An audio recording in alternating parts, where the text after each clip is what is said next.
Greetings, everyone. Multiple videos within, a decently spaced time frame? No way, that's so unlike me. Yeah, I just kind of felt like it, so, now y'all have more stuff to consume. Enjoy the video. In the early morning hours of December the 13th, 2001, three Union Pacific freight trains were involved in an accident in Pacific, Missouri on Union Pacific's Jefferson City subdivision, 35 miles southwest of St. Louis, Missouri. The trains were Union Pacific 2CNAAE-10, Train 1, UPCNRBW-10, Train 2, and UPCPWAWE-13, Train 3.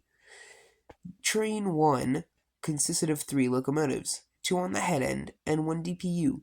The 2 leaders of the train were not recorded. However, the DPU was SD9043 Mac 8088. They were pulling 135 loaded coal hoppers. Train 2 was led by Union Pacific AC 4400 CW 6646 and SD9043 Mac 8025. They were pulling 133 coal hoppers. Train 1 had stopped at a red signal at milepost 32.6 CP Dozier. 8088, the DPU at the end, was at around milepost 30.4.6. At 5:45 a.m., Train 3, led by AC 4400 CW 6555, UP AC 6000 CW 7510, and UPAC 4400 CW 7085 passed Train 1. The engineer of Train 1 then noticed that the emergency brakes had been applied. Thinking it was a fault with the DPU, he tried to reset the DPU. Then he heard other employees calling for help over the radio.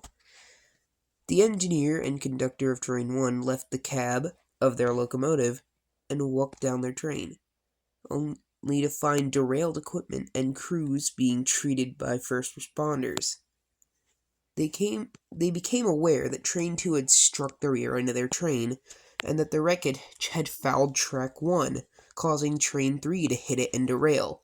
2 crew members sustained major injuries, and 2 only sustained minor injuries. Diesel fuel leaked, but no fire occurred. The crash was found to have occurred because the crew of Train 2 were fatigued due to a lack of sleep, although they had been off duty for 12 and 13 hours respectively. The conductor of Train 2 did not recall the approach or stop signals or seeing the light of the DPU of Train 1 prior to the collision. He had stated that he was recording signal indications in the logbook prior to the collision, although the logbook could not be located in the wreckage. The cause of the crash was determined to be the crew of Train 2 being in a fatigue-induced unresponsive state, only being aware enough to blow the train horn at crossings.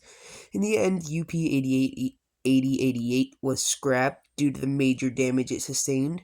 UP 6646 was scrapped due to its prime mover being ripped out in the collision, and 8025 is presumed scrapped. UP 6555 was repaired and is still in service. UP 7510 was also repaired, but I've lost track of it around 2007. UP 7085 was also repaired and is still in service. Well, I hope y'all enjoyed my little yap sesh. Have a nice rest of your day, or evening, or whenever it is when you're watching this. Bye now.